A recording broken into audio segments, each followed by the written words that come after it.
for the audio, or you can even watch back. Giving players all the props, or put them on blast. We don't give no hot takes, only talk facts. We're giving all our devotion, riding high on this wave of emotion. Going all out, yeah, cause this is our time.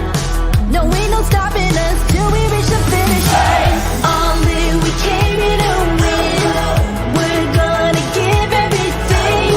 S-I-C-K on the run. S-I-C-K, sick, sick. On fire, we're ready to fight. We'll bring the house down tonight.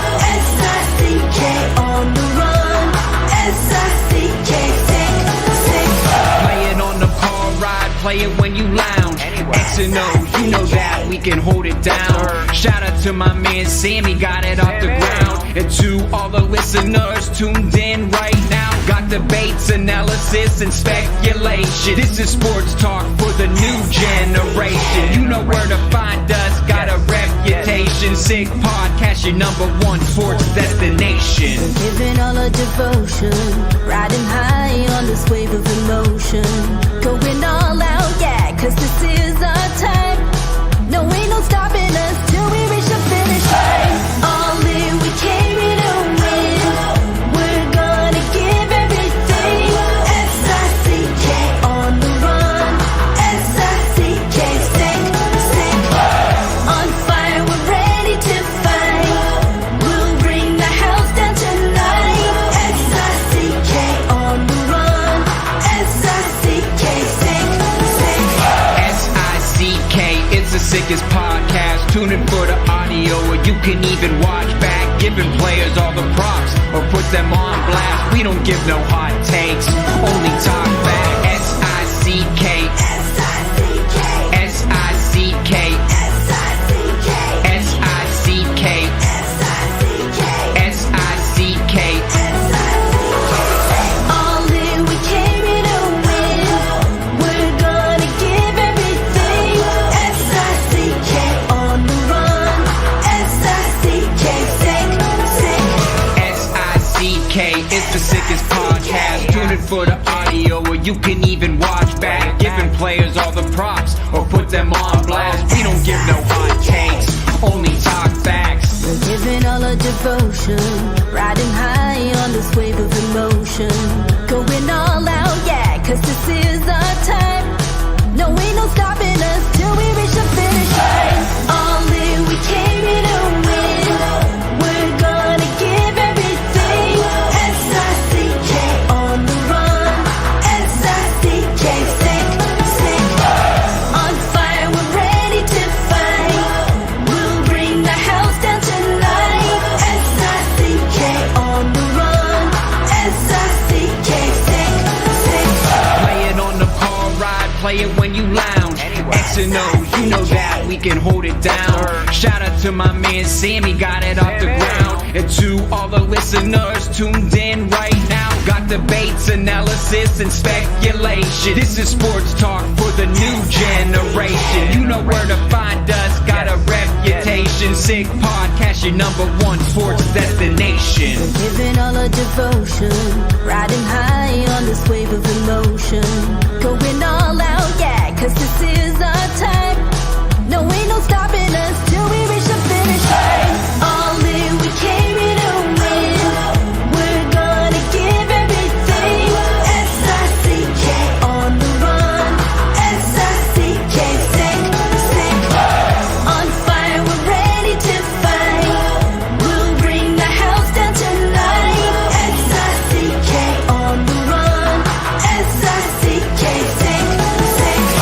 S-I-C-K, it's the sickest podcast. Tune in for the audio, or you can even watch back. Giving players all the props, or put them on blast. We don't give no hot takes, only talk back. S-I-C-K, S-I-C-K, S-I-C-K, S-I-C-K, S-I-C-K. Turn up your volume.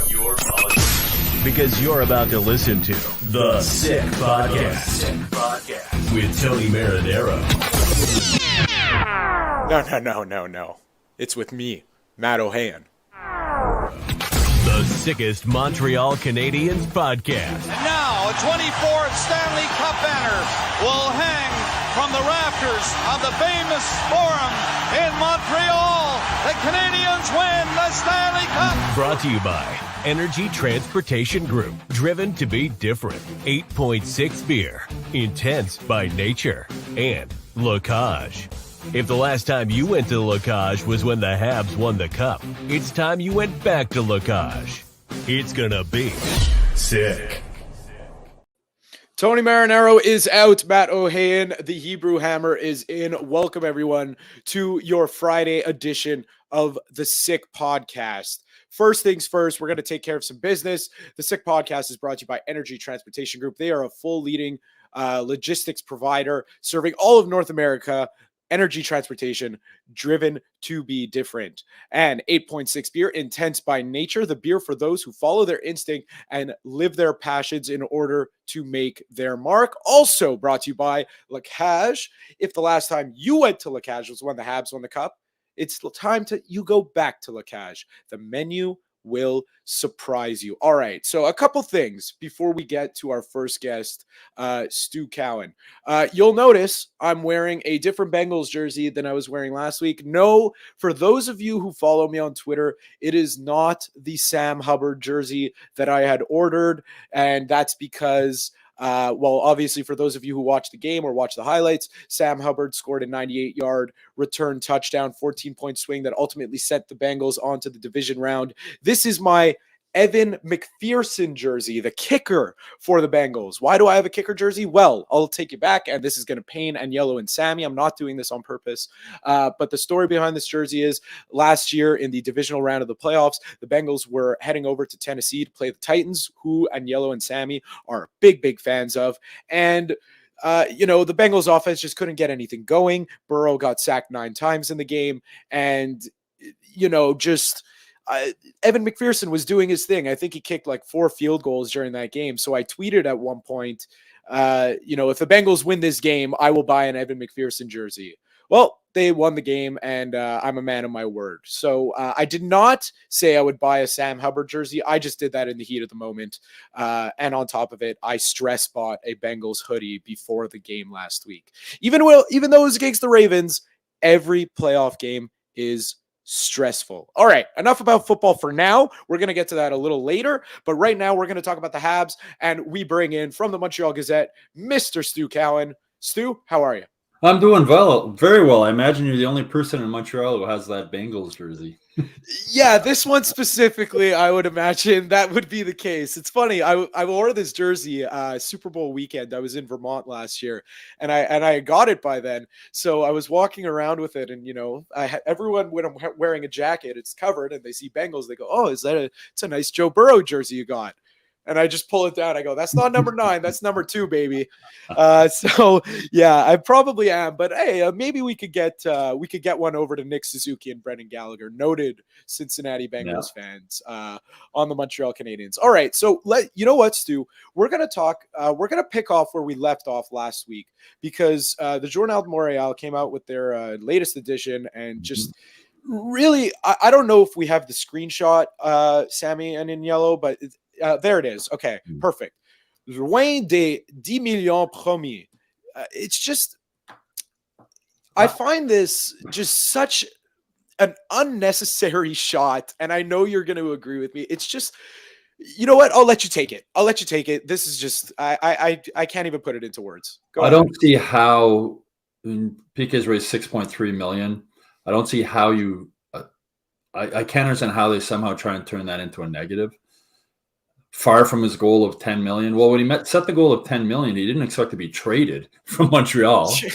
The fact that he continued to keep his commitment to the Children's Hospital is commendable. Not only was he not in Montreal, there was COVID also, which made it difficult for fundraising of any kind. But I mean, if PK had stayed in Montreal and not been traded, I think the 10 million goal would have been easily reached. But it's hard to fundraise for a Montreal charity when you're living in Nashville or you're living in New Jersey. And it's sort of, I would say it's shocking, but with the Journal de Montréal, it's not really shocking, sadly, that they would try and spin a positive story into something negative like that about PK. And it's too bad. I mean, I'd like to know the thinking or what went on in their newsroom meeting with their editor and the decision they made to put that on the front page. Obviously, it's a shock type of thing, but I know I looked this morning, I was reading the comments on the Journal website and they were not good. I think they actually turned off the comments. So even their readers were pretty upset with it. It was especially after the night at the Bell Center honoring PK and him bringing out the little girl Mila from the Children's Hospital. I imagine, I can only imagine what the people at the Children's Hospital thought today, because I've spoken to many people at the Children's Hospital run that charity. I've spoken to doctors there and nurses there during Canadians' Christmas visits when PK was still with the team. They love the guy. They love everything he's done for the hospital, all the publicity he gets. And I think I might have mentioned last time I was on I shake my head when people criticize him for so publicly endorsing the Children's Hospital like it's a bad thing. Meanwhile, you have Wayne Gretzky and others promoting a gambling website at the same time. I don't get why certain members of the media and certain Canadians fans have to try and find a negative out of everything PK does. I mean, it's too bad. It's really sad.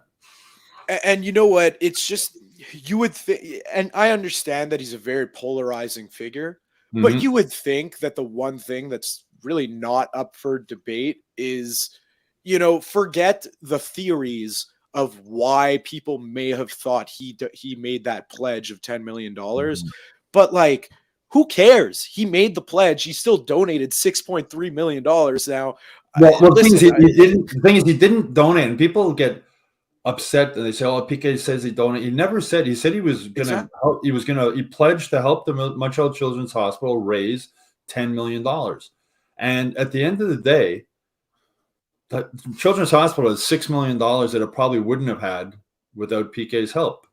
Some of it they might have had anyway. Some people might have donated, but the fact that he promotes that charity so heavily, and I've spoken with people at Children's Hospital charity about this. And they'll tell you that there's a lot of athletes who do stuff quietly behind the scenes. They donate to hospitals or they do stuff they don't want it to be known, and that's fine. That's their right if they want to do it quietly like that. But the Children's Hospital and any other charity that you talk to would much prefer that the athletes were very public about it and very out in the open and promoted the fact that they're helping these hospital or whatever charity it might be, because it encourages other people to donate. I mean, I wonder how many people, we know how many people see PK at the Children's Hospital and say, yeah, you're writing your check for the charities or whatever. And you say, yeah, the Children's Hospital, I remember that. PK is part of that. And so that's what it's about. And, it's, why don't more athletes do it then? Why don't more athletes say, I'm going to help this charity raise this much money? And why aren't more athletes public about it, that they're going to do it? Jonathan Drouin, when he signed his contract with the Canes, he was public. He did something for the Shum Hospital. But it's people who criticize PK. To me, my question is, why don't more athletes do stuff like this?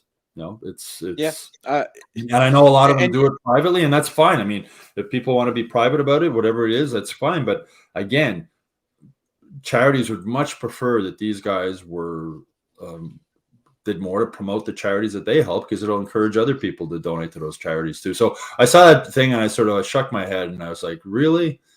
But no. Well, that's it. And I went there too. I was just like, really? You're talking about the Canadians, and you can't think of just literally anything else to say. You want to be negative? Sure, be negative. The team is, and it's front. They make it front page news too. It's the front page. Yeah, but that's it. Come on, man. The guy left the city. What was it? 5-6 years ago already? At this point, far from his goal. Again, when he came up with that pledge, he didn't think he was going to get. I think it was the year later he got traded. Yeah, so exactly. If PK had been in and around Montreal and still playing for the Canadians and at the Children's Hospital as much as he would have been if he was still in Montreal, it's commendable that he continued his pledge. And then when he went to Nashville, he started another program there, the Blue Line Buddies, where he had a police officer go to a game with a kid from a disadvantaged neighborhood in Nashville to try and create a bridge with those communities. And he carried that into New Jersey. So it's, people say it's all about PK, and there's no doubt PK does like to promote himself, and he does like to promote his brand. And does what he did with the Children's Hospital help promote himself and help promote his brand? Of course it does, but it all helps promote the Montreal Children's Hospital, and it brings a lot of money there. And, I've been at the Montreal Children's Hospital when PK was still with the Canadians, and they made their annual Christmas visit, and he lit up a room like nobody else could when he was in there. And I remember talking with not only parents of kids, but doctors and nurses, and just talking about what a spark he brought every time he came to the hospital, and how much everybody there loved him. And it's sad to see that somebody, a newspaper like the Journal de Montréal, would decide to turn what is a positive into a negative. He wasn't in Montreal. He wasn't. It's hard. It's hard. The goal he set, he never expected he was going to be traded to another city and not be in Montreal and not be around the city. I mean, a few dinners or golf tournaments for the PK Foundation in Montreal that he would have been able to attend if he was in Montreal. Stuff like that would have gone a long way. And also there was COVID. So anyway, it's sad. It looks really bad on the Journal de Montréal. And as I said, even the comments from their readers on their website today were not, I don't think I saw anything that was like positive about what they had done. So I wonder in hindsight if maybe they regret it, but they got attention for it. So that's probably what they were looking for, and they got that.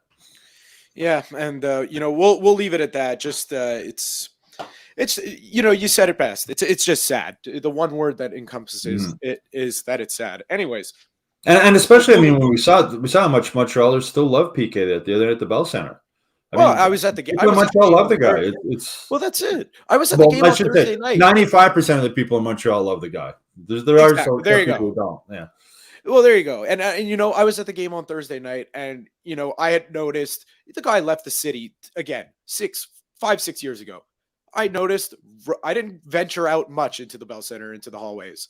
I noticed like 5 or 6 PK jerseys just around me. Well, so, you'll see there's more PK Subban jerseys.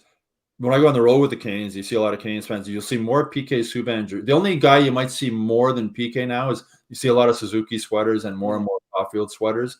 But apart from that, PK sweaters are still, you see more of those around than just about anybody else who's playing for the Canadians now. Yeah, and there you go. And now that he's retired, maybe people are going to do the old throwback thing, because that's something I never got around to do. I always wanted to get a Saku Koivu jersey, but I felt like it would just feel a little unnatural with the way the new jersey looks and when he played here.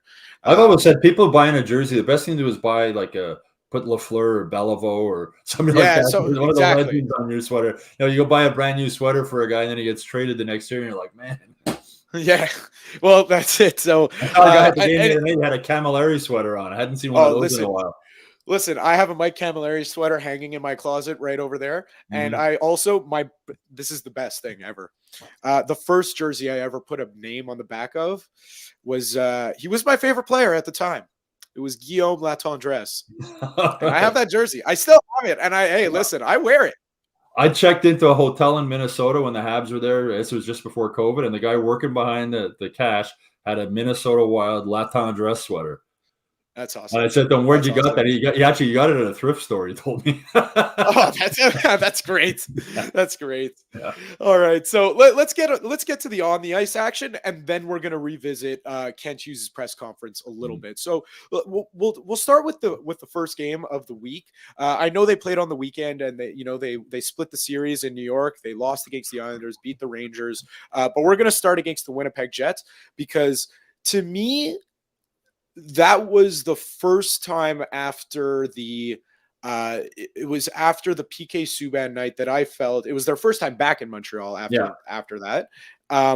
And when Arbor Jackeye said, now we're going to play for the logo on the front. That was the first game really all season where I really couldn't care less, especially with the way things have been going as of late. I couldn't care less about the result. It was very evident that they had a wake-up call, and they brought it that night. They did. There's no doubt that they got a spark from that PK Subban night, the reception there, and the guys talked about it. And as you said, Arbor Jackeye said, we're playing for the crest on the front. We're playing for the city of Montreal now. They came out and they played a really solid game. It was arguably their best game of the season. Unfortunately, when they put the blue sweaters back on, it sort of fell apart. But yeah, they got a spark, and they came out. They played really well. Sam Montembeault played well. It was a real team effort, and the game with there were 11 forwards. So there's so many injuries. There were so many injuries. It was one of those games that if there was ever a game that you figured, okay, the Canes are going to get smoked tonight, that was one of them. They're playing the Jets. The Jets were on a roll. I think they were 8-1 in their last 9 games. The Canes are missing half the team. They're dressing 7 defensemen, 11 forwards, and they came out and they played really well. And like guys like Dadonov and guys that you wouldn't expect really stepped up and played well. So it was a real good game for the Canes, and it showed that they had that meeting at the end of the first half talking about their goals for the second half, and we saw that in that game for sure. There's the team playing as a team, like everybody was pulling their weight that night. Yeah, it was great. And it's funny because I was thinking, even as I was looking down the injury report just as I got on, I go, my God, they could have one more injury. They might give you a call. They're getting pretty desperate. I mean, the reason they have 11 forwards is they don't have anybody else to call up. They're sort of it's really gotten to the point that it's quite ridiculous. And then Kirby Dach didn't practice today. He took a therapy day, so now he's banged up in some way. It's just nuts. It's one thing after another with this team all year. Well, it leads me to the question, because of course it happened last year. There was just a ton of injuries, but there was a combination of COVID in there. The game that comes to mind was the game right before the Christmas or COVID break that they took. It was against the Florida Panthers. They dressed one less player than they could have. Yeah, and they only had 6. They had half of the Laval Rocket playing for the Canes. Exactly. So other than that really stretch of COVID, have you ever seen a Canadiens team with injury luck like this bad? They've had bad injury luck. I can't remember if there was a few seasons ago. I think they had set an NHL record actually for man games lost. But for this one, it's just that it's so many of their key players. They're losing all their veteran guys, and now get Slavkovsky's out now for 3 months, and it's just one guy after another. It's a lot of them are just sort of bad luck. But they've also had guys come back and that were like Brendan Gallagher came back, played a couple games, got hurt again. Mike Matheson came back, played a couple of games, got hurt again. So that's a concern. And Kent Hughes was asked about that during his news conference. If that's something on the medical staff where you have guys coming back from an injury and then going back out again with that injury pretty soon afterwards. So those are more concerning. But a lot of them, like with Monahan, it seems to be that he had got a shot. Gallagher, it seems to be a high ankle sprain. That's one of those sort of things that happen in hockey. I saw Gallagher after the game last night. I was talking to him a little bit and basically said, I know how hard you worked all off season to come back. He said it's part of the job, and it is part of the job. I mean, injuries come with the NH playing in the NHL, and the Canes have been they've been unfortunate or unlucky, whichever way you want to look at it this season with a lot of these injuries. Well, that's it. And, that kind of caught up to them really last night, I found. It seemed like while they were they fell behind at one point, but then the goal that Matthew Tkachuk scored. I mean, how that's exactly. It's just like we could go in circles with this thing because it happens every few games. It's just ridiculous. When it happened, I tweeted out, I'm pretty sure that's goalie interference, but at this point, I have no idea what is or isn't goalie interference. And sure enough, they said it wasn't goalie interference. To me, it was like a textbook. Like that's textbook. Doesn't get clearer than that. But they're saying that he wouldn't have been able to make the save anyway. And I'm like, so now is goalie interference going to be like, is it going to be judged on how good the goalie is too? Like if it's a really good goalie, well, he probably would have made the save, but it's just the guy's standing in the crease. He made no effort to get out of the way. The goalie couldn't get back to make the save. It seemed but nothing seems textbook in the NHL. Well, that's it. I mean, as I say, every time there's a goalie interference call, I say somebody in Toronto's flipping a coin. And it's like there's no rhyme or reason to it. And tonight or tomorrow night, we'll see the exact same play or almost exact same play happen, and it'll go the other way. And, Arpin Basu asked Marty St. Louis after the game last night, do you have any clear idea of what goalie interference is? And he laughed and said, that's a trick question. And just the night before, Paul Maurice had been fined $25,000. So Marty was very careful in his comments last night about what he said, but it was a joke. I mean, it's just gotten to the point that last night, the refereeing was so bad, like how Mike Matheson didn't get an interference penalty, a major interference penalty for that reverse hit on Eric Stahl. I mean, that was a dirty play. Yeah.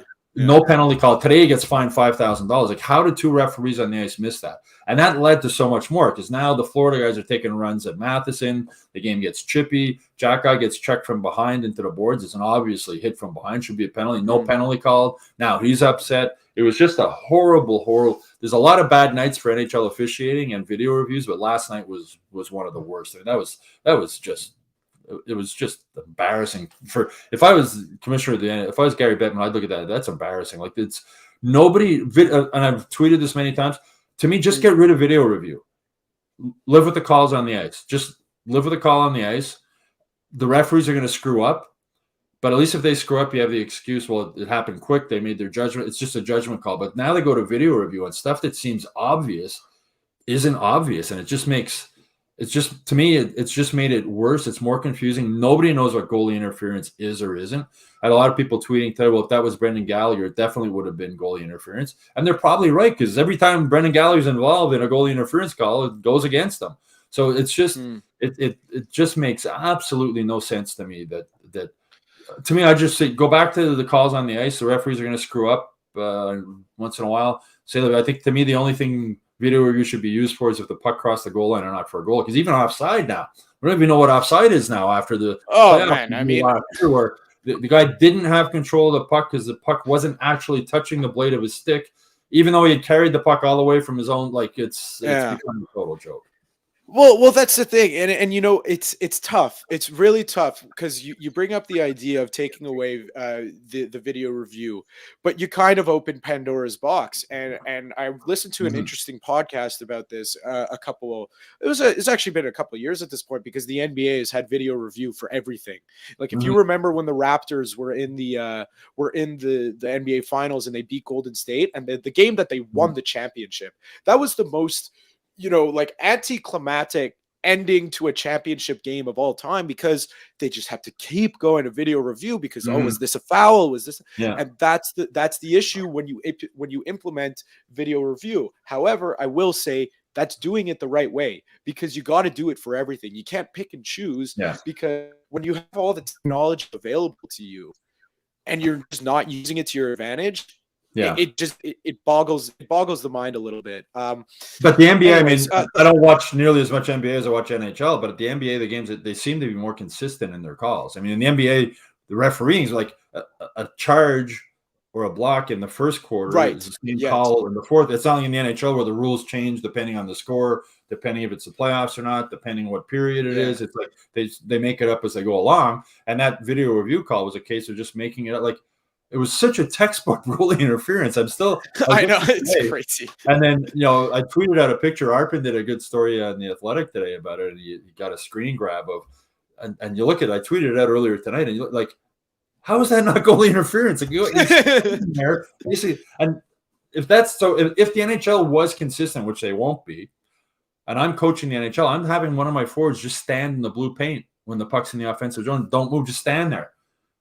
Because that's it. You know, the puck goes in and they rule, well, the goalie wasn't good enough, he wasn't going to make that save, then the goal's going to count.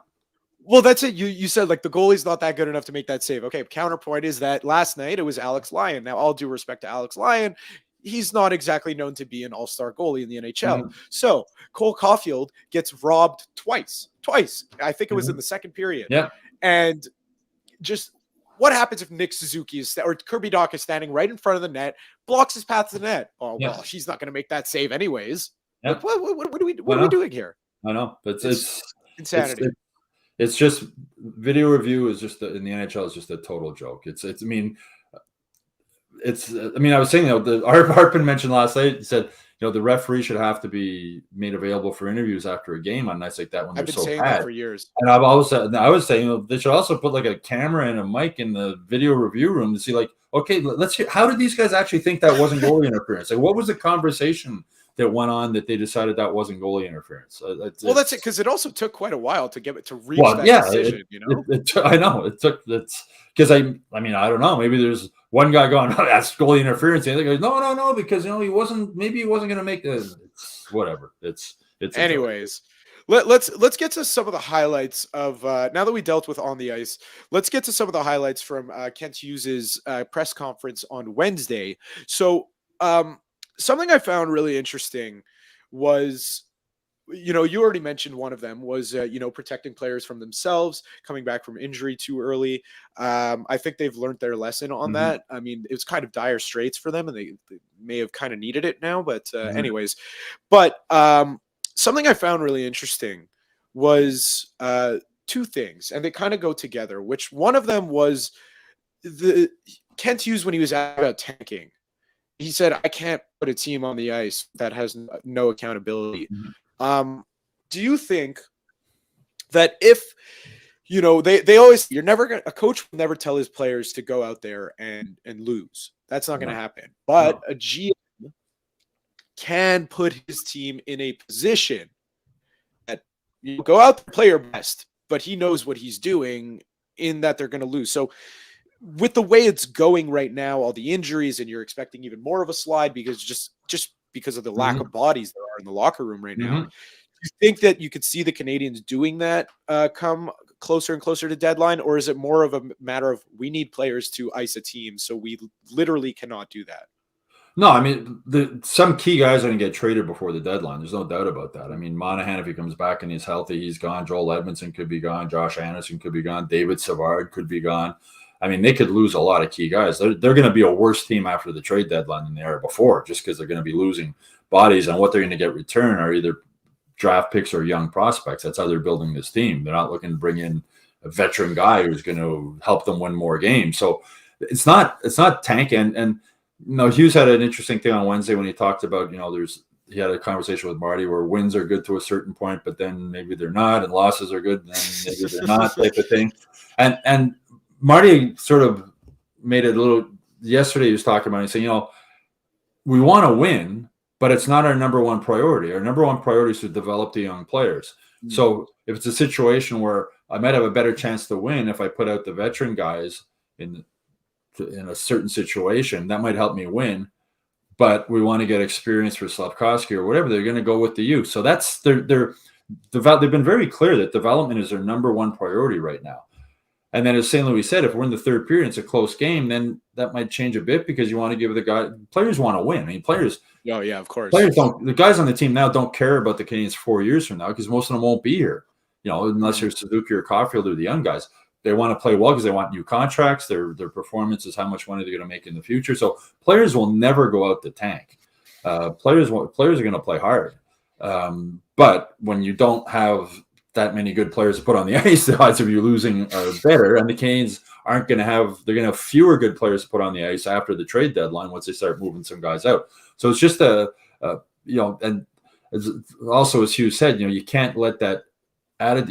As he said, you're going to lose the room if you just only play the kids and don't care at all about winning, type of thing. So it's a juggling act. The word Hughes kept using was balance. He used it, I don't know how many times during that news conference. He's trying to balance everything. You're trying to balance developing players. You're trying to balance trying to win games. You're trying to balance looking to the future. You're trying to balance looking to the present. Rebuilding isn't easy, and there's a lot of balls you got to juggle, and he's juggling them. But their number one priority is developing the young guys, and if they can win, great. But the odds of them winning are going to get lower as the season goes on, and the injuries have sort of helped. As far as the Connor Bedard sweepstakes, these injuries have helped because they've lost so many guys. That sort of happened naturally. But they're going to be in the sweepstakes for Connor Bedard at the end of the season, one way or the other. And there's no guarantee, even if you finish last, that you're going to get it. I mean, the Canes aren't going to finish last. There's some teams that are just dreadful out there, like Chicago. But they'll have a chance. And the thing is, too, it's also you're putting a product on the ice, and you're still selling tickets, and you still need to try and entertain people. And Joel Edmondson said that after the game last night. He said we were so bad in the second period. The third period, people pay a lot of money to come and see us. We had to show that, we're still fighting. We still care. We're still out there doing that. And then, there's been a lot of empty seats at the Bell Center this season, even though they announced them as sellout. A lot of people with season tickets who buy season tickets hoping to resell them and make some money back are obviously having a hard time doing that. So there's a lot of balance, as Kent Hughes said, but as it moving forward, as I said, after the trade deadline, it's going to become more difficult for the Canadiens to win games. Yeah, I completely agree. Because it's just a matter of, it takes me back to when we would always talk, when are the wheels going to fall off? When are the wheels going to fall off? Mhm. Well, when's the shoe going to drop for a trade? I feel Yeah. like I read this on Twitter. I don't know who tweeted it out, but it was a conversation between a reporter and a GM. And the GM basically said that with the way that the cap is just structured right now and all the injuries that teams are facing and with the call-ups and whatnot, it's just so hard to make trades right now, like harder than usual. So that's why I feel like we're seeing no trades. But The NHL revolves around the salary cap, just the way Gary Bettman and the owners wanted it. Everything is about the salary cap now. That's why every team has a GM or an assistant GM whose only job, Cedric with his only job is basically to watch the salary cap and handle it. And you see all the juggling acts that, Monahan was put on long-term injured reserve, retroactive to December 6th. Everything is a salary cap move, and it's made it, for fans, they're sort of paying the price now because there should be trades happening and they're not happening. It's all about, and the later in the season, the less salary comes back right on a trade, so that factors into it. So it's really difficult to make trades right now. If there's money coming in, money's got to go out. That's how the Canes ended up with Dadonov, because they got rid of Weber's contract. You got to take something for us, and every team now has guys on long-term injured reserve, and it's just the cap. The cap runs the NHL, and you can make an argument that the cap is ruining the NHL from a fan's perspective, just because you can't make any trades, you can't do there's bad contracts out there. I mean, the Kings are lucky they got out from under Shea Weber's final 4 years of the contract. They're lucky in a way. I mean, Carey Price, if Carey Price was still playing, he wasn't the goalie he used to be, right? And he's injury prone, and he's still $10 million on the cap. So it's the cap is everything now in the NHL. So two more things I want to get to before we say goodbye is, one of them is something that when he was asked about Cole Caulfield's contract negotiations, I really liked what he had to say in that, he'll be transparent on a lot of things, but contract negotiations, especially him as an agent in his former life, that's something that just, you got to respect the client in this case, your employee, because he's the GM. So I really like that. However, I will say that Darren Dreger did say that a 7x7 deal for Cole Caulfield won't do it. So how I mean, from anything you've heard, it could be speculation, it could be a little bit of in the know. I'm interested to get your take either way. How far do you think these two sides are? I think it's just maneuvering right now both ways. I mean, it's Hughes said he doesn't want to talk about it because it just leads to speculation. He said it becomes a distraction to the player. It can become a distraction to the team. But he also said, once the contract is done with Cole, he'd be more than willing to answer questions about the process that they went through to get to that. That's fair. I mean, from a GM, that's fair. We spoke with Cole today after practice, and he said, it is in the back of his mind. It has to be in the back of his mind. He's wondering, he's going to make a lot of money. Big time. And he's only 22 years old. It's a question of he was even asked, is it are you looking for term, or is it more about the annual salary? And he said, I'm not even, his agents, my agents deal with that. I don't really think about that stuff. But he wants to stay in Montreal. He likes it here. Yeah. The Canadiens want to keep him here. And it's a case of, it's very similar to what we were talking about PK earlier. When we went back to the contract negotiations with PK, and PK decided to take a bet on himself and sign that sort of bridge deal, and it ended up working well for him. He made a lot of money in the next contract. And it's a little bit of that too. The Canadiens, do they want to give him more than what Suzuki's getting at 7.8 a year? Willing to go above that? Does Cole want to sign 8 years, or does he want to sign a shorter term, thinking if the cap's going to go up, and if he can score 50 goals for a couple of years, and 3 years from now with the cap going up, he's going to get a lot more money. Then you got to weigh in the security of having a long-term contract at 22. As I've said, if you're making $49 million or $56 million, does your life really change that much? And it's guaranteed money. Cole's not a big kid. There's a chance of getting injured. Sign a 2-year deal, you get hurt. So there's so many things going on. I'm sure they're going to get it settled. Kent Hughes is a smart guy. He knows how it works from both sides. I'm sure they want to be very fair with Cole. They want him to be happy here. I had asked Cole today, I said, if you ask for any advice from Nick Suzuki, who's gone through a contract negotiation before, he says, not really. He says, he just told me that he wants me to get it done. He wants Cole here and stay with him. So I think it'll get done probably after the trade deadline. I think it'll, because Kent Hughes will have a better idea of what he's working with moving forward and what contracts he's dealing with. And, I think the Canes would like to sign him 8 years like they did with Suzuki and lock him up and have him locked in, have those two guys locked in. But does Cole, as I said, want to gamble on himself a little bit like with PK and figure he can make more money going forward? So there's a lot of things going on with it. We'll see what happens, but I'm sure Cole Caulfield, we're not going to have a KK situation where it gets to the point where he gets an offer sheet from another team and he's gone. They'll get and I think it'll be before the end of the season and after the trade deadline. So last thing that I'm going to ask you before we get to a couple comments before I let you go is Kent Hughes was asked about the timeline of this rebuild, we'll call it, retool, whatever you want to use. It's all the same stuff in my mind. He said there's no real timeline because he wants to do it the right way. But you've been covering the team for a long time. You've seen a lot of different GMs. At a certain point, the GM starts to feel the pressure and the heat a little bit. I would imagine that he has a long leash, but how long do you think that leash is? Well, they always talk about sort of a 5-year plan with any GM. It's usually 5 years. And after 3 years, you start seeing results, I think. And, he's got 2 more years after that. He came in, you got to remember how bad this situation was when Jeff Gorton and Kent Hughes came. They were left with a lot of bad contracts from the Mark Bergevin stuck them with. So a lot of it, there's trying to clear up somebody else's mess, but they have a plan in place, and a lot can change, right? If you get Connor Bedard, that's probably going to speed up your rebuilding process.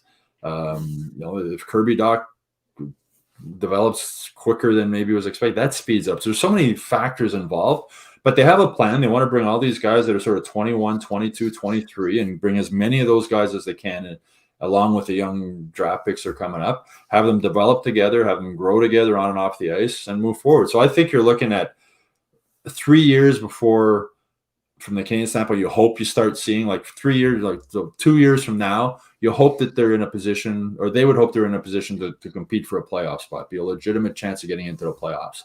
And then after that, year 4 is, okay, let's win a round or 2 rounds in the playoffs. And then at year 5, you want to be at least, if not a Stanley Cup contender, at least close to being a team that can be a Stanley Cup contender. So I think it's the old 5-year plan they talk about. I think you're looking at 5 years to find out where this team's going to be. And they've made a lot of progress in 1 year. I mean, this week was a 1-year anniversary for Ken Hughes. He's done a lot. You think back to all this crazy. It's crazy to believe. He's done. I mean, and he could.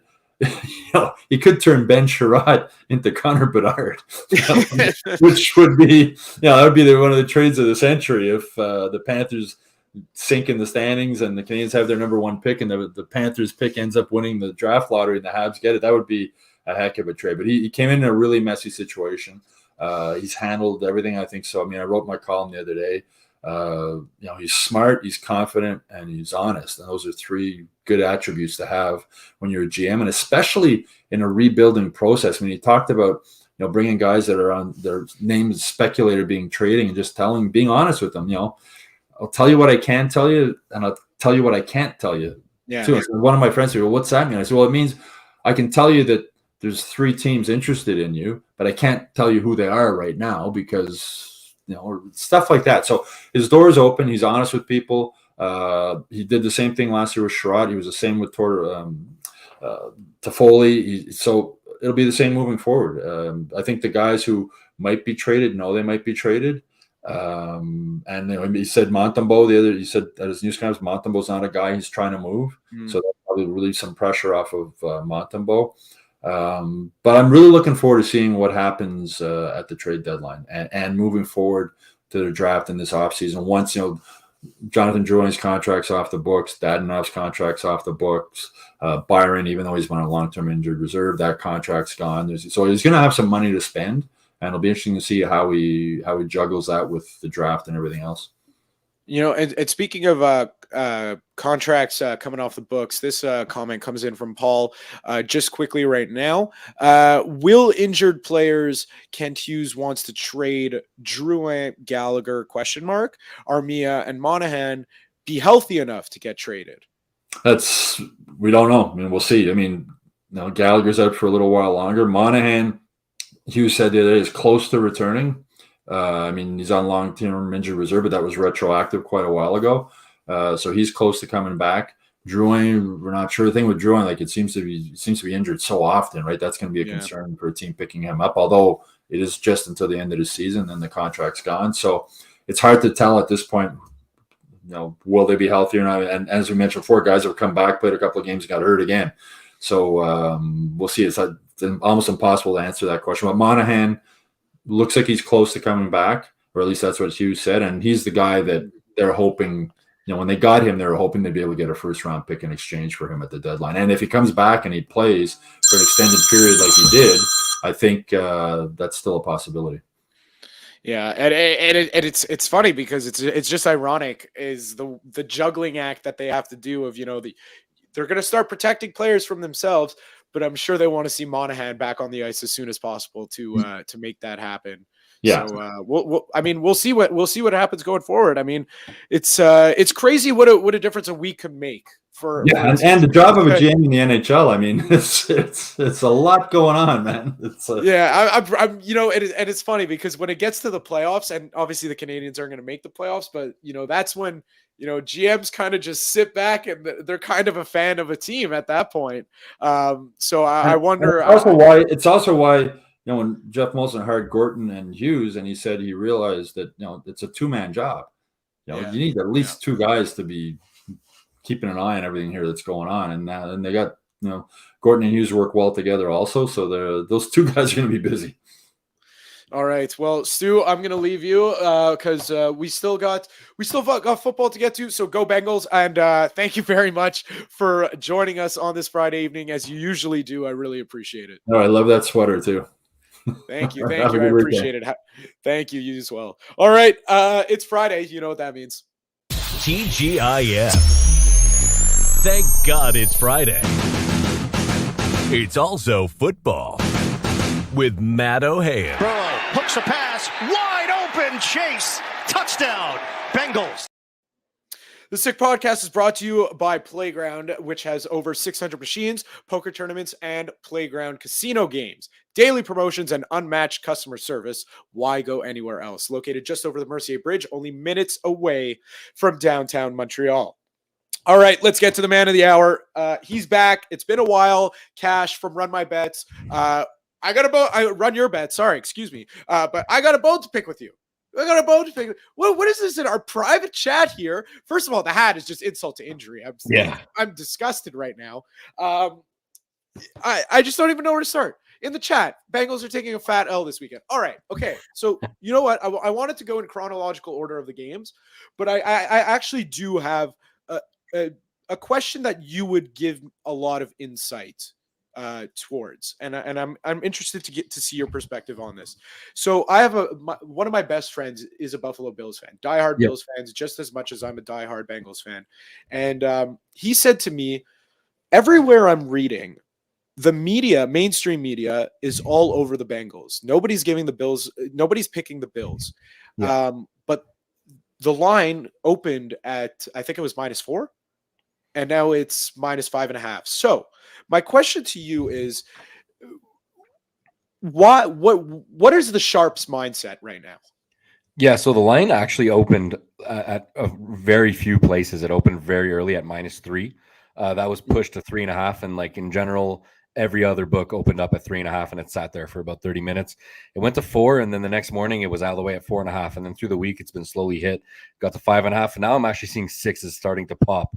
Wow. That tells you all you need to know. The public isn't betting right now. The public is going to bet this game Sunday morning, Sunday before 10 minutes before kickoff. The money that's come in so far, it's been all pro money. It's been sharp money, and the sharp money's come for the Bengals. The Bengals have been the pro side as far as I can tell. And as far as the line moves go, it's been 100% Buffalo Bills money. I see obviously you're going to have pros on both sides, but in terms of if you're looking at like a ratio, I'm seeing most of the professionals are going to have the Bills. The only way I see this flipping is if the number hits 6, maybe 6.5, then I can see some pros coming back and taking the Bengals. But as far as we're concerned at this moment in time, the Bills are the pro side. Mm-hmm. So is that a matter of, from the other side? Because we'll talk the public side now. Yeah. Everyone in the media is saying like, like why are you counting out the Bengals? Is that because they see and then they take the Bengals? Is that because there's just such a wide margin in the line that they're like, well, it's going to be closer than 5.5. Might as well take the Bengals. Is that like kind of what's going on? Yeah, the Bengals are the public side, man. A lot of my clients saying they really like the Bengals. A lot of people are expecting me to be on the Bengals. The Bengals plus 5.5 looks like a slam dunk, right? These two teams just played less than 3 weeks ago, obviously, when the DeMar Hamlin incident happened. And the Bengals, for the half of the quarter that was played, they were dominating that game, and I feel like probably would have went on to win that game. And so a lot of people see this line come out now, and they just don't understand it. The Bengals, though, they have a massive problem. It's the O-line. The O-line is falling apart. They're missing Kappa. They're probably the best guy on their line, and they're missing 2 guards. Like it's tragic. It's been brutal for them, and you really saw last week. The Bills and the Bengals last week both played tough games and probably were closer than they should have been. But the truth about last week is the Bengals shouldn't even be here right now. The Bengals should have lost to the Ravens. If you take away that fumble 7, that's 14-point swing in that Ravens game, the Bengals aren't here. And I just don't see the same team that I did 3 weeks ago, and I think it's got all to do with the offensive line. Joe Burrow can't draw back. He's getting pressured 2 seconds into his throw. It's all winky-dink stuff. It's all 5-yard passes. It's all little slants. It's all running back screens and stuff like that. And it's just not the same offense that it was 5 weeks ago. It's not dynamic enough. And if you look at the line, the Bills were favored by 2.5 points literally 3 weeks ago in Cincinnati. So you can't what were you going to make this line? I said this line should be probably 3.5, 4. When it starts getting slammed up to 5 and we're almost at 6 now, it's a bit of an indication like, look, this Bills team is for real. They had a slip up last week, but the Bengals are literally missing key pieces. So now we'll talk breaking it down. As someone who's taking the Bills side, you are now the Bills fan that I'm going to be talking to here. Right. So my case for the Bengals is this. So you mentioned the O-line. I'm not going to dance around it. Out of 10, 1 being not concerned at all, 10 being DEFCON 6 or whatever. Yeah. I'm at a 9. I really am. Truthfully, I am. However, what I will say is that, I understand that Joe Burrow and Josh Allen are different quarterbacks. Yeah. This Bills offensive line stinks, man. Like, it just does. It does, yeah. It's a bad O-line. No one talks about it. And the other side of it is that, the Ravens, for better or worse, I think that was the best defense. Should the Bengals make a run to the Super Bowl? Yeah. That's the best defense that they were going to face all playoffs. Their defense was incredible. Yeah, exactly. So that was just my thought process there. And just the Bills can't get after the passer with Von Miller out of their lineup. So there's my case as to why it's going to be close. Now, the neutral person in me will say, the Bills will probably win this game. Yeah. But listen, there's no reason why I wouldn't take the 5.5. I watch this team week in, week out, and people sleep on that defense, and it's a really good defense. So I don't know. I just 5.5 seems it gets into disrespectful territory for me. Yeah, I get what you're saying, and you if you look for both, if you want to make a bet on both teams, obviously it's not something you want to do, but if you can make a good case for both teams, I mean, look at the Buffalo side. Like, if you really break down this Buffalo offense, they have one elite wide receiver in Stephon Diggs. They don't have any good running backs. They have their O-line is bottom 10, maybe not bottom 10, bottom 13, bottom 14. Their wide receiver 2, Gabriel Davis, he had an incredible game last year against the Chiefs. I really think that elevated his stock. He's good. He's not great. They got one elite wide receiver. Their tight end is pretty good. He's not elite. Like, it's really Josh Allen and Stephon Diggs show. Like, Stephon Diggs is great, but it's really the Josh Allen show. And Josh Allen just makes this offense look so much better than it is. It's a really mediocre, really below average offense. You plug in an average quarterback in this offense, and this offense is probably anemic. And the turnover margins have been horrendous lately for Josh Allen. It's a really big concern. And the Bengals actually intercept the ball at a really, really high rate. So that's one way that the Bengals can backdoor, not even backdoor, they can win this game outright. Like I said, you can make a case for both sides. I really believe that. But everything in this game is just pointing the Bills to me, and the line move is really scary. Not to mention, the Bills are a public underdog, and public underdogs, usually for me to define the team as a public team, they got to be taking over 70% of the bets, and the Bengals are taking over 70% of the bets right now. The Bengals are taking all the public money, and public dogs, they're scary, man. That's one thing I've learned doing this. So for so many years as public underdogs, you want to take them. They look enticing. They look good, but they never cover. These guys cover at less than like a 25% clip.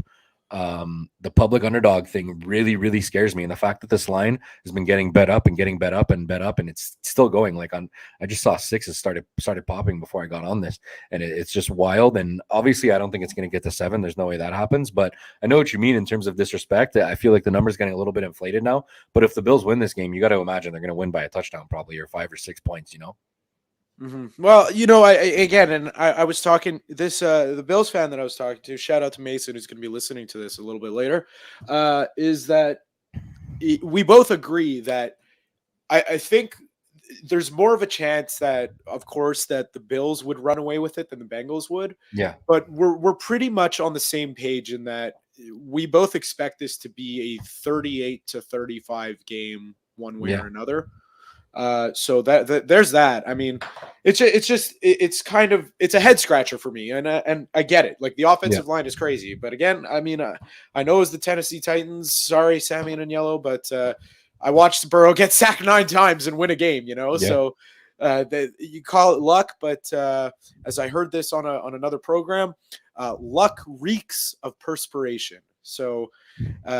The Bengals are a team that kind of make their own luck. Anyways, it's enough about that game. So we're going to get to our picks a little later. Let's go break down the other games. Let's start now back with the first game of the weekend. Jacksonville at Kansas City. Kansas City now 9.5-point favorites. I mean, listen, call me crazy, and I think this is crazy of me. I don't think Kansas City are as good as they're being billed to be. And I don't think they cover this 9.5. I think Jacksonville can. I don't think Jacksonville's going to win. I'd be lying to you if I said I didn't sprinkle a little bit on the money line because of what I saw at Arrowhead last year with the Bengals. But I don't think they're going to win. But just this Chiefs team with big spreads, they don't cover these usually, and this is another one of those cases to me. Yeah, I like the Chiefs side. It's not the sharp side. The pros are all over the Jaguars. You're on the pro side. And the pros, if this game hits 10, I don't think it will, but if it hits 10, it's going to be one of the bigger plays this weekend that the Sharps will be betting. I like Kansas City in this side. It's square and it's public, but I'm with it, man. Andy Reid off a bye. The Chiefs losing to the Bengals last year in a game they probably shouldn't have. They're going to be back at Arrowhead. I think this has blowout written all over it. To me, the Jaguars just won their Super Bowl. They just won a playoff game. They shouldn't have won. Down 27-0. They lost the turnover margin by 5. They come back and win that game. They went to the Waffle House after. Like they're on such a high. And like obviously, like you say, like, oh, this is a bad spot. And well, how can it be a bad spot? It's the playoffs. Every team's motivated. It's not a great spot. Look what happened to Kansas City last year. They beat Buffalo in the game of the year, and then they went and lost to Cincinnati as an 8-point favorite, right? The following week. So you can get caught in these spots. And I just think it's one of these spots for Jacksonville. I think it gets ugly early, and I think it stays ugly. I like Kansas City first quarter, first half, full game. They dominate in the first game of the playoffs every year. It's the same story. Like Travis Kelce props in the playoffs. The number is inflated. It's going to be 6.5. You might even be able to get it at 7.5. I'm taking it. I'm taking the over receptions, over receiving yards. He's the guy. Mahomes is going to be putting up passing yards even when they're up 24-0, or if they're up 24-7, or whatever the score may be. Travis Kelce, you can always count on this guy to get his receiving props done in the playoffs. I like the Chiefs, and like I said, it's square, but that's where my money is going to be on this game for sure. Well, you that's music to my ears is player props. I love a good player prop bet. So I'm right there with you. Okay. I'm just going to build a little bit of a case. I just want to plant a little seed of doubt. Yeah. I know you've been doing this for a long time and I'm not going to, but plant a little seed of doubt in your head. Now, Jacksonville, it's not, I think this is a stalemate when it comes to coaching personally. Doug Peterson has won a Super Bowl. Andy Reid, very successful, has won a Super Bowl as well. Yeah. Now, Doug Peterson is well aware of the fact that, you give Patrick Mahomes the ball, he's going to make Mahomes things happen. I could see a scenario where, Jacksonville, if they get the running game going and, they do exactly what the Ravens did to the Bengals last week. I think Yeah. the Bengals heading into the fourth quarter had something like 5 possessions. Yeah. That's crazy. That's insanity. I could see a scenario where if Travis Etienne gets going a little bit, that happens. And then, you take the ball out of Mahomes' hands. There's nothing they could really do. He only has so much clock to work with. I don't know. I'm just trying to build a little case here, Yeah, I see what you're saying. I don't see it because we've already seen these two teams play this year. The first time they played, I had Jacksonville plus 10, and I got lucky to cash that ticket, man. The Jaguars, they recovered 2 fumbles. They started the game with an onside kick that they recovered. There were there was an interception too. So technically, if you really look at it, they won the turnover margin 4-0, and they still barely covered the plus 10. They didn't even cover it. They pushed the spread. They lost by 10 on a last-second touchdown by Jacksonville. And I told myself, if these two teams play again, I'm going to be laying in Kansas City. And another thing, people are making correlations, and they like to draw this Jaguars team up this year to be the Bengals team of last year, and they're not. Make no mistake about it. Trevor Lawrence, he's been good, but he hasn't been Joe Burrow. Joe Burrow has been way better, and the wide receiving core is much better on the Bengals. The defense last year in the playoffs of the Bengals was borderline elite as well. The pass rush was there. The Jaguars are a third of what the Bengals were last year. I just don't see it. I think we're getting a little bit of a discount on the spread. I think it should be, I'm going to say 11.5, maybe 12.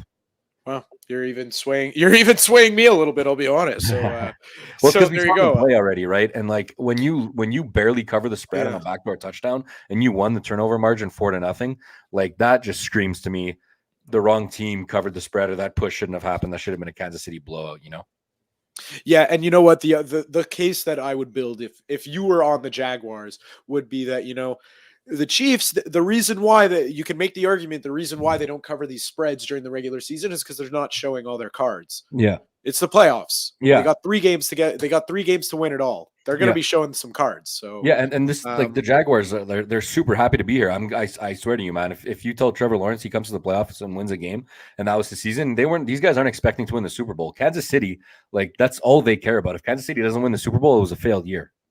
Mm-hmm. Yeah. All right. So that's that game. Let's move on to the night game. I think this is your stance on Kansas City in this game is my stance on Philadelphia in this game. It's the New York Giants against the Philadelphia Eagles in Philadelphia. Eagles are 7.5-point favorites. I think this is a deflated line in terms of, the price that you're getting on Philadelphia just because of how Daniel Jones looked last week. Yeah. All right. So, Right. I just really think that, the clock's going to strike midnight on this Giants team is basically where I'm at. Yeah, because we're in the divisional round and there's only 4 games now. There's 4 games like this week. If there were 16 games on the slate, I wouldn't be betting this game, but I'm going to because I'm going to get a lot of people asking me to do it. And truth be told, I kind of like the Giants. I thought the Giants would be the most public dog of the week. They're actually not. It's the Bengals. So that helps me a little bit. The action we're seeing on this game has been two-way. It's been 50-50. The wise guys like the Giants and the wise guys like the Eagles. Here's the truth, though. This game, if Jalen Hurts never got injured at the end of the year and the Eagles played how they did and they only kept 1 loss, this game would be a 10.5, 11, maybe even a 12-point spread. So you're definitely getting a discount on the Eagles this time around. But here's the thing that scares me. We saw this Giants team play third stringers 2 weeks ago against this Eagles team, and that game was a lot closer than it should have been. They lost by, I think, 8 points. I think they lost by 1 possession. They had nobody playing in that game, and the Eagles needed to win that game. The Eagles showed their cards. They really needed to win that game to lock down the first seed. This Eagles team, it's tough, man, and this is the whole thing about betting. You're betting on what you think is going to happen. The Eagles, are we going to see the Eagles from week 11 or week 12 that were just dominating and steamrolling everybody? Or are we going to see the Eagles of the last few weeks that had trouble against everybody? And everyone's making this game about Daniel Jones and about the Giants. I don't think it is. I think you're going to get a consistent, decent performance out of Daniel Jones. I don't think he's going to light them up. He's obviously against a way better defense this week. But I think this game is all about the Eagles. Are we going to see the Eagles come out and stop these guys? Or are we going to see the Eagles of the past few weeks where this is going to be a field goal game and they even have a chance of losing it? That's really the head scratcher for me. I lean Giants. I'm going to be betting the Giants, not heavy. It's probably my least favorite game of the week. I love the matchup. I'm super excited to watch it. But in terms of betting, it's my least favorite game to bet on just because I don't know what I'm betting on when it comes to Philadelphia. Yeah, that's fair because it's crazy because I'm like, now that you're mentioning that, I'm like recalling some of the conversations we've had, in weeks past. And we said, oh, this is a Philly smash spot. And, we both did it. We both smashed Philly, and then they come out there and they lay an egg on the field, and they're lucky to escape with a 3-point victory against God knows who. So, it's interesting. It's just, to me, when it comes to the NFL playoffs, I always say this, that the cream always rises to the top, because there's no more playing games of, we're going to hide our cards, we're not going to show them much. This is the third matchup between these two teams, and they're laying it all on the table. Nick Sirianni is going to pull out all the stops. That run game is going to be, I think we're going to see crazy gadget run plays. Don't think Jalen Hurts will be too involved. That'll be a good indicator of how injured he is. Actually. Yeah, I don't think he's doing too well, man. I think he's hurt. He said, I read something last week that he was really hurting. Sorry to cut you off, but Jalen Hurts, man, for those listening, watch out on his props, because I think people are going to be betting him over on all kinds of stuff because they're excited. It's his first playoff game since last year and all this stuff. Watch out for Jalen props. I don't think he's doing too well. I don't think he's going to be 100%. I think he'll probably be better next week. But from what I've read this week, it's not looking great. Obviously, he's going to play. I'm not saying he's not going to play, but I'm reading that this dude is hurting bad, and it's affecting his performance. And if they didn't absolutely need to beat the Giants 2 weeks ago, he wouldn't have played last week. He wouldn't have played. Yeah, I'm right there with you. You want to talk player props for that game? Just real quick. How about this? Miles Sanders anytime, plus 175. Nice Throw price. down the hammer. I like it. Throw down the hammer. I like it. All right. Let's go last game of the slate. The team you have crowned or coined the best team in the NFL for weeks now. Yeah. I've been on that train with you as a Bengals fan, diehard, I've been right there with you. It's the Dallas Cowboys at the so-called best team, San Francisco 49ers. San Francisco are 4-point favorites. Now, this is a very interesting matchup to me. Yeah. This is super, super interesting. It's the game of the week for sure. Yeah, 100%. And it's for two reasons. The biggest reason for me is we know what we're going to get out of San Francisco. They are so versatile. They can beat you in any way possible. This is the interesting thing for me, is just because of the juxtaposition of the past 2 weeks of the Dallas Cowboys season. Yeah. Last week against the Bucs, Dak Prescott goes out and plays arguably the best game of his career. Yeah. The week before that, he played arguably the worst game of his career. Yeah. Which Dak Prescott are we getting? Yeah, and that has a lot to do with how this game's going to go. If he plays great and he's excellent, and the Cowboys play really well, I don't even know if that's going to be enough for them to win. And if they don't play at that level, then I just don't think they have any chance to win. With all that being said, the number's low and the number really scares me. I'll make a reference to a pick that we both liked. I think this is like 4 or 5 weeks ago. The Titans were playing against the Eagles. They were going to Philly. Yep. And the line just didn't make any sense to me. I think it was Titans plus 5.5. And I said, I make this game 3, closer to 3.5. And I'm not 2 points off. My power ratings aren't that off. Like I've been doing this for a while. This number really surprised me. And it's us against the bookies at the end of the day, right? And these guys aren't giving us free money. And when a line like that is posted, look what happened. The Eagles went and won by 30 points, not by 30, but they won by over 20. This line, I had this number. I had this game at 5.5 at 6. It opened up 4.5 and it immediately got bet down to 3.5. And that really scared me. It's back up to 4, which made me feel a little bit better just because I have so many San Francisco futures and I really need San Francisco to make the Super Bowl to turn a profit. Like I've got almost 5 figures on San Francisco futures. Making the Super Bowl is so important to me because if they do, then I can just hedge my position, right? I can take whoever's in the Super Bowl against them and guarantee myself a profit. But before that point, my money is just really sitting there in a loop. And it scares me knowing that the Sharps love the Cowboys. The Sharp side is by no means the San Francisco side. It is the Cowboys side. The pros love this game. They've been betting the number down. A lot of pros are saying this game should be at 3. I don't know where they got that from. That's 3 points off where I have it. But Dallas looked great against Tampa Bay. But here's the thing. Tampa Bay, I was on Tampa Bay. I fell for Tampa Bay. I took them plus 3. I was there with you. Of the week. And I fell short. It was a bad pick. It was a bad bet. I regret it. But hey, what can you do? On to the next week, right? Tampa Bay was a trash team. They were 8-9. They were garbage. They didn't beat anybody. They lost games they shouldn't have lost. They played Arizona's third string team, and it took overtime to beat them in a game they came back from double digits. San Francisco, that same Arizona team, San Francisco won by over 30 points. Like that Bucs team was no contender. That Bucs team was not the same team that anybody has seen in the last 2 years. And the Cowboys exposed that. They really did what they should have. So maybe we're seeing a little bit of overhype on the Cowboys. As far as this game goes, I read David Lombardi is a reporter for the San Francisco 49ers, and he's predicting that this game is going to be the most watched, basically the biggest game in NFL history, minus Super Bowls. And I can totally see it. I think this game has the stars aligned for this matchup. You got the Cowboys, one of the biggest fan bases, if not the biggest fan base in the NFL, against the 49ers, the top 5 fan base in the NFL. Sunday Night Football, I think this is going to be a barn burner. I think it's going to be great. I'm super excited to watch. As far as the spread goes, lean San Francisco. I'm not going to slam it. I'm not going to hammer it. If this game was 6, as weird as this is to say, how am I going to say I'm not going to bet it at 3.5, but I would bet it at 6? Right. It's just the line scares the shit out of me, and that's the truth. I'm not going to slam this game. Lean San Francisco 3.5. I like the under. Probably not going to bet too heavy on this game. Maybe I'll bet a live opportunity if the Cowboys take a lead. But super exciting game of the week. When the Bills are playing the Bengals, and that's not the game of the week, you got to know this is a big game. That's it. I mean, it's funny because I was looking down the list, and you know how it is as a fan. You're hyper focused on your team. You kind of block out everything else. And then, it's just today when I was like prepping for this segment, I'm like looking down the board and I go, shit, man, the 49ers are playing the Cowboys. It's going to be a fantastic game. Hopefully the Bengals could win so I can enjoy it without crying myself to sleep. I like what you said, that if Dallas jumps out to a lead, you grab the live line, Francisco. But, I do see, to me, it's just, Dallas, I think this is the one year where we could say this is a really good team.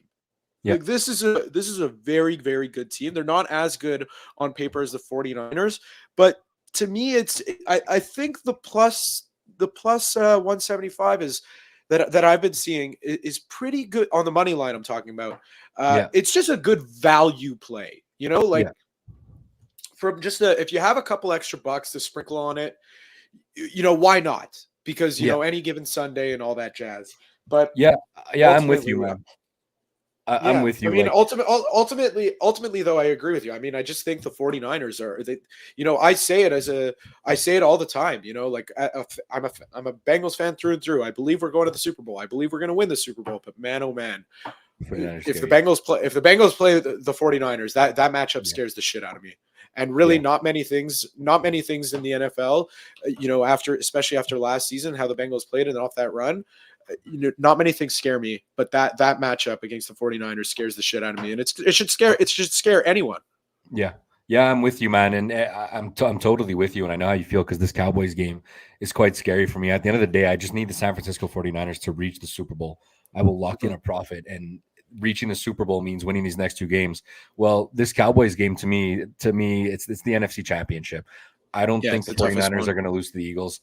I would much rather play the Eagles this week than the Cowboys. The Cowboys have studs everywhere. They got more Pro Bowlers than the 49ers. Yeah. And that's the 49ers' strength. They got so much star power. Well, the Cowboys have a lot of star power too, One thing I'm going to speak about, though, is the massive rest advantage that the 49ers got in this game. The Cowboys finished their game Monday at 10 o'clock or 11 o'clock Eastern. 49ers knew they punched their ticket through to the divisional round at about 7 o'clock Eastern on Saturday. That's a 2.5 day gap. That's a 2.5 day difference.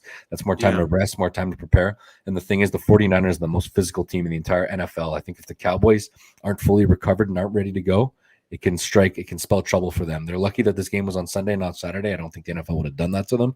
But with that being said, this game can go either way for me. I'm not super, super confident. I think the 49ers got a significant advantage defensively, and they got a significant rest advantage, and we're going to see what happens. All right, Cash, stick with me right now because it's time to make our viewers and listeners some money. Sounds good. It's time for Sick Picks, brought to you by Betway. Sick Picks is brought to you by Betway. Must be 19 years older or older to play. Let's go. Let's do this. We're going to do it how we normally do it. One pick me, one pick you. I'm going to let you take the lead right now. First pick, I'll go Giants plus 7.5 and light, guys. Don't slam this. Mm-hmm. All right. I'm going to go my first pick. This to me, listen, it's a risk only because of the offensive line of the Bengals. Yeah. But the Cincinnati Buffalo over 49. To me, it's shocking that this game is not in the 50s. It's just two dynamic offenses. I Yeah. understand the concerns with the offensive line. Bengals defense is elite, but sometimes, like Buffalo had the number 1 ranked defense or close to it last year, and look what Kansas City did to them. So, to me, I think this game's going over. Yeah, I can't argue on that. I'd probably lean over. One other real quick one prop to look at for this game. All playoff games, Josh Allen rushes really, really well. He's rushing prop. It's going to be a little bit inflated. I would take it. You're probably going to get it over 46.5 rushing yards. Take it. He's going to catch that. There you go. So you go ahead with your second pick. Second pick again. We'll go like least confidence to full confidence. Take San Francisco on the money line -200. You're laying a nice price. Don't bet too much on it. I don't like drinking that much juice. We'll call the bet San Francisco money line / San Francisco live bet. Look for a live opportunity anytime in the game that they go down. Take them on the money line. So this is something that I like. I like that pick. I'm gonna stick with it because I want to get the exact number. I'm just in the middle of looking it up. But I'm gonna go with you swayed me. You swayed me great, like you did when all those weeks ago, and I didn't message you, but I was thinking about you, and I wanted to get you on the next week, but you were busy. You were on vacation, and I hope you enjoyed that vacation because you made me back Zach Wilson, and I'll never forgive you for that. But you did sway me on this one, and I'm gonna end up taking the Kansas City -9 as my second. I like it, man. I love it. I'm glad you're taking that. Yeah. Go ahead with your third. Yeah, I'll take Kansas City, and like you said, I'm going to call a spade a spade. This pro side are the Jaguars. I just think the pros and the sharps get carried away sometimes with these big dogs. And look at the week Jacksonville just had. Look at the game they just played and that they just barely won. And you got Kansas City and Andy Reid sitting there. They're going to blow these boys out of the water. And it's square, and it's a public take, and that's if you speak to the guy at the end of the bar, he's going to say the same thing. But I really believe that's what's going to happen. Yeah, I'm right there with you. So for my third, I'm going to go with it. I just wanted to be sure and get the exact number. It went up by 1 from last week, but again, I just really listen with the way this Bengals offense is going. It's like you said, it's quick passes, hitches, whatnot. I think this is. I gave this pick out last week. I'm going to give it out again this week. It's one catch higher, but I'm going to go Jamar Chase over 7.5 catches. It's just I think he had catches last week in the first half. It was crazy. It was just a couple of yard swings. They do it all the time. On a 3rd and 10, just. It's not even a wide receiver screen. They just throw it parallel to the line of scrimmage and say, go beat that first guy and pick up the 10 yards. And they always do it. So I'm going to take Jamar Chase over 7.5 catches. Yeah, I can't argue that. And when you're betting on the number one option and the guy that's great with the ball in his hands, you're going to get there. It's a super square pick, but I love it. I'm probably going to do the same thing and bet it. That's what happens in the playoffs, man. You got to find spots. And whether it may not be the sharpest pick in the world, but they put the ball in his hands a lot. And if they're trailing at any point in this game, he's going to be seeing the ball twice as much. I wouldn't be surprised if he reaches double-digit receptions. For my pick, I'll go with Travis Kelce. We'll do 2 picks in one on this one, his receiving yards and his receptions. You can take either one because I know they're not available on all books. You'll usually be able to get one or the other. If you can get both, take them both. I feel equally as strongly about both of them. He's going to go for a big game tomorrow. He does every playoffs. He always has big games. He's huge for them. Yeah, not only that, but I'm like the Jaguars are a very, very. They're not the worst, but they're a very weak team against tight ends. 100%. I think it's like 29 DVOA. They're one of the worst. Yeah. Exactly, they're one of the worst against tight ends. So I love that pick. I might even go crazy and do Travis Kelce 2 or more touchdowns if I'm really feeling wild. So let's take a look at my 4th pick here. I'm gonna go with. I'm going to do it. I'm going to say it. I'm going to go on the record and I'm going to say I'm not going to give it out because, again, I would never give out something that, I'm doing on a whim. I always like to be logical in what I give out. But Bengals plus 5.5. I just think the line is too much. I think that, the Bengals have a chance, even if they go down, 10 points at one point. The Bills are going to play prevent defense. They're going to go down the field. They're going to score a touchdown, and then that's going to be the end of the game. They're going to win. They're going to lose by 3. even if it ends Yeah. up happening that way. So I just think it's too big of a number. It's too awkward of a number. So take the Bengals plus 5.5. Yeah, and I'll go heads up with you. My favorite play of the week. This is a play I told my clients to hammer. I'm going to be betting it. I've been betting it steadily throughout the week, and it's the Bills -5, -5.5. Try and get it before 6. If the number hits 6, I still like it, but I like it half as much. Yeah. Get on the Bills 5.5. One thing one thing that worries me about this game is, and it should worry you about any NFL game, like never bet way too much on one game. There's so much variance, so much randomness in the NFL. Yeah. The Bills turn the ball over at an insane rate, and the Bengals, their last like 6 playoff games, they've sorry, not their last 6, their last 4 playoff games, I think they've got plus 12 turnover margin. It's absolutely absurd. It's at 11. It's at 11. See, plus 11 in 4 games. That's absolutely stupid. The way these two teams turn the ball over, if they were to continue what they do, it's going to be a 3-1 or a 4-1 turnover margin for the Bengals. If that does happen, the Bills will not win. They will not cover the game. We got to hope that doesn't happen. But that is the only way I see them losing this game and not covering the spread. So for my last pick, it's a tough one because, I don't, like you said, because you went least amount of confidence to full confidence. I went the opposite way. So it's just a little weird to me. So I'm going to pull an audible here and I'm going to go with something off the board that I didn't even write down. I'm going to say from the Kansas City game, I know I said I would go Travis Kelce and, maybe I'll sprinkle a little bit on him for 2 or more, but I really like Justin Watson touchdown. I love the number it's at. It's priced at plus 300. This guy catches a bomb every single game. It seems like Marquez Valdez-Scantling is not that guy anymore. No. And it's just all Justin Watson. They always seem to find him deep open down the field. And so just plus 300, you're hoping for a 30-yard bomb. That's what it's going to come on. Yeah. But I like the number it's priced at. I think there's a lot of value in there. Yeah, I can't argue. I think the value's there, and he's a sneaky reception guy. He gets a lot of catches, a lot of key catches in the red zone as well. He's one of their guys. I'll match you with a prop. It's probably my favorite set of props this entire week. My favorite props that I will send out these playoffs. I absolutely slaughtered them last week. This is Daniel Jones rushing yards, Daniel Jones completions, and Daniel Jones pass attempts. I like passing yards as well. Anything related to Daniel Jones throwing the ball. He's been throwing it excellent these last few weeks. He's hitting over 70% completion rate. Brian Daboll, coach of the year, has unlocked this guy. He's looking like a mini version of Josh Allen. He's running the ball well. He's throwing the ball well. He's leading this team well. He's great in the red zone. If they're going to be trailing, they're playing against a better team. If they're going to be trailing at all this game, that prop is going to hit with ease. They led for almost the entire game against the Vikings, and I still cash every single one of those props. I'm going to be doing the same this week. My clients are going to be receiving a play on every single one of those bets.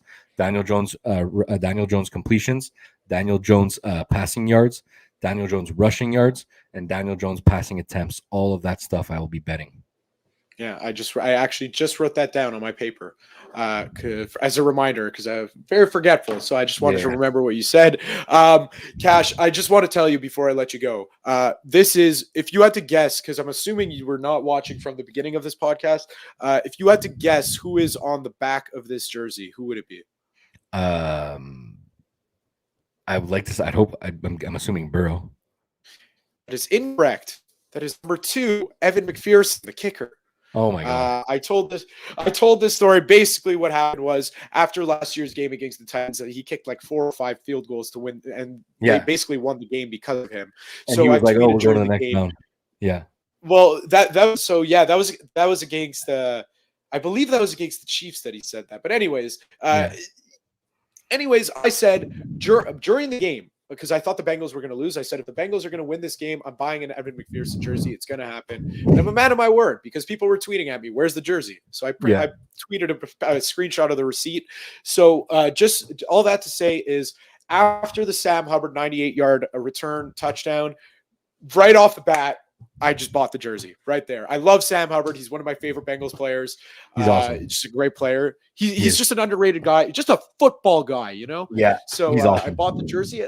All that to say, I hope the next time we chat, I'll be wearing that jersey, that Sam Hubbard jersey with a purpose. We'll see, man. We'll see. Good luck, man. Good luck to both of us. Yeah, exactly. Good luck to both of us. Only one of us could win, but hey, that's the way it goes. So hey, look, I'll make you a handshake, man. You can cash the Bengals if you let me win the Niners. We'll be all good. We'll be good to go. That's going to be tough. 2 Super Bowls in a row. Yeah, Two Super Bowls in a row. I'm going to lose. That's tough. Let's see. All right, man. Anyways, it won't be worse than those Buffalo Bills. 3. That's 3 in a row, or 4 in a row, was it? Yeah, at 4 in a row. Anyways. Yeah. Jeez. Yeah, anyways, Cash, enjoy the rest of your weekend, and try not to pull too much hair out of your head this weekend watching football. You too, man. Enjoy the games. Have a good weekend. All right. So that just about does it here on the Sick Podcast. Thank you very much for listening. If you haven't subscribed to us yet, please do so on YouTube, Facebook, or Twitter. Follow us on every platform. It's totally free. We really appreciate it. Leave us a 5-star rating. Give us a thumbs up. Hit the like. Hit the retweet. Do it all. It's all very much appreciated by all of us at the Sick team. So thank you very much for listening. Go Bengals. Hooday. And that's a wrap. Hope you don't miss us too much until next time. Follow the Sick Podcast with Tony Marinaro on YouTube, Instagram, Facebook, Google Play, and Apple Podcasts. The Sick Podcast is brought to you by Energy Transportation Group, driven to be different, 8.6, intense by nature, and La Cage. If the last time you went to La Cage was when the Habs won the cup, it's time you went back to La Cage. The menu will surprise you.